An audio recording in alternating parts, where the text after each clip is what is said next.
Alright guys, welcome. This is the semifinals. This is the first match in the semifinals of the TQ Open. Team TQ, check us out. We have a Zerg spawning in the top left, AnodyneSea, against tQDrone, who is a Zerg spawning in the bottom left. Right now, this is the TQ Open semifinals. We're a fairly new team, StarCraft 2. Check us out. This is our fourth Open Diamond tournament. You can go to our site, teamtq.webs.com, check us out, compete in future events, various cool things like that. And we've had some really cool games so far. Chief of which I've actually recommended would be a TVT on Fighting Spirit between Unanquadium and I'm blanking on his name, but he was cool. I'm actually going to check that right now. Inhale. No, not Inhale. It was Sin. No, not Sin. It was Hero Fighter. Hero Fighter versus Unanquadium. It was a really good game. And right now tQDrone and AnodyneSea are actually talking about the fact that AnodyneSea defeated Dante, and Dante spawned is a random player, and he spawned as Protoss in every single game. And I guess Protoss is one of Dante's probably weak. PvZ is one of Dante's weaker matchups, I would guess. But that's still unfortunate for him. He didn't spawn T because his TVZ is very, very strong. I've seen him do that a couple times. But more importantly, we actually have AnodyneSea, who's about to actually scout tQDrone. tQDrone is actually a member of TQ, so it's gonna be cool to see this.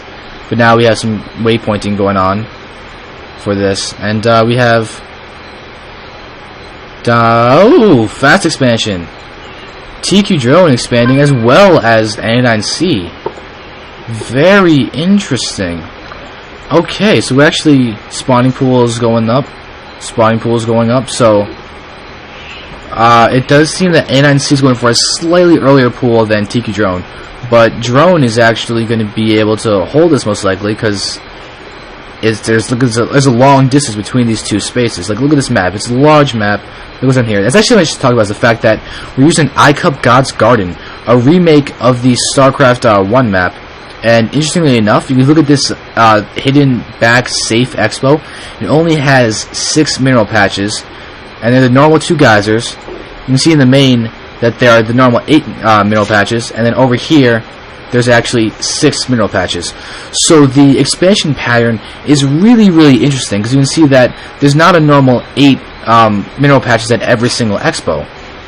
It's a really interesting dynamic. It makes one basing stronger and more prevalent than 2 base play really would be. Like, you do get a boost having 2 bases, but it's not as big as it would be normally. Especially because you can actually take this 3rd base in order to sort of have like a 2.5 base normal gameplay from normal StarCraft 2 maps. It's actually dynamic. I really find it fascinating with the way that it can actually work into gameplay. We do have a queen that just popped out, and it's going to poop out a creep tumor before spawning larva. We have a queen over here too that's going to do the exact same thing as well. But we actually, judging from the sounds, Drone's overlord is about to get sniped. That's unfortunate. But yes, Drone is choosing to spawn larva instead of spreading creep for that first one. And we can see that one extractor is up for both players. No one has yet gotten enough to research metabolic boost. We can go to the production tab to see that really it's just macro going up, but oh, look at this layer. Layer is actually coming up for a Drone. And we can see that some more drones are coming up here. And we can see that this Zergling is about to die. Zergling does die. Drone does have these Zerglings out, but I'm kind of curious to think about what AnodyneSea was thinking when he just scouted to see that there's an expansion as well. Like, I'm fairly certain that both these players are generally aware of the fact that there's not usually fast expanding that goes on in ZVZ. But look at this, 3 extractors simultaneously put down for Drone, and we still only have 1 extractor from AnodyneSea. So let's see what's going to go on. There is creep that is connected both these bases. AnodyneSea might want to start spreading creep a little bit more if it's going to go for like a Hydra Roach build. Something about spreading creep in ZVZ is that the main purpose for it, at least in my opinion, is actually getting vision.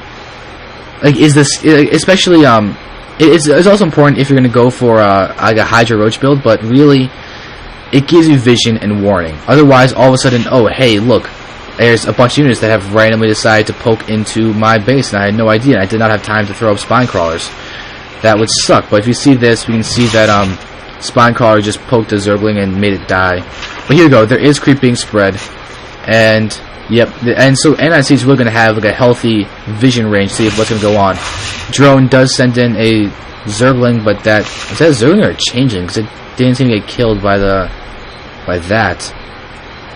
But we see that good Zergling spread to try and get vision. And we actually, let's see if we have any in the units. We can see that there actually, it was a Zergling. Baneling Nest is coming out for tQDrone, and his Spire is almost completed. We can see that their drone count is actually basically even, but it does seem that we're going to have like a Muta Baneling approach to this ZVZ. Is he getting speed?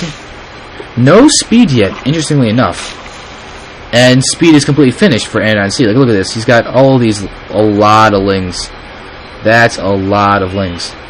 But, they're going to come in and they're going to do a lot of damage, actually. This actually might be a lot for tQDrone to try and handle. Now, okay, he's morphing Banelings, so he actually might be okay, but these Zerglings can actually pick off these Banelings before they complete. That's going to do a lot. So Drone really just has to waste some time hoping to make sure that his Banelings complete. And he's got his drones really good position on that. Mutas are out. So these Mutas are going to do a lot of damage to these Zerglings, but that was not a very good Baneling use. But oh god, he's going to lose so many drones right now. Okay, he's going to snipe the Queen. This is bad for Drone, and a lot of these drones are going to absolutely... Drone's losing all of his drones. That's not good. The lair actually might get taken out. There are 4 Mutas out, but they're not going to be able to do much. There are Zerglings that did pop, but these Zerglings have done so much damage for AnodyneSea.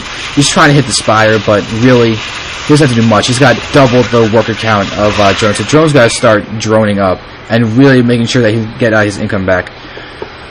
We can see that he's got to make some use of all of these Mutas that he has. He does have 6 out now, but against the Queens and he's got Spore Crawlers up too.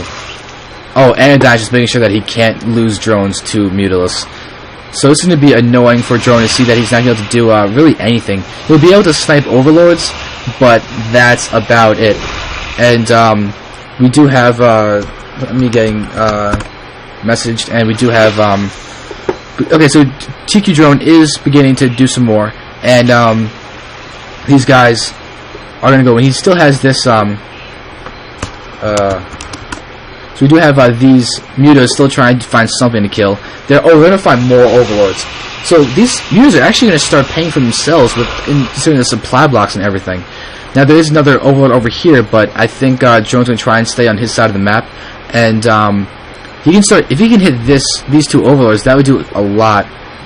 Just move around your... Oh, they're right there. But oh, look at this. More Zerglings just went right by into the main. Anodyne is doing so much damage just with Zerglings.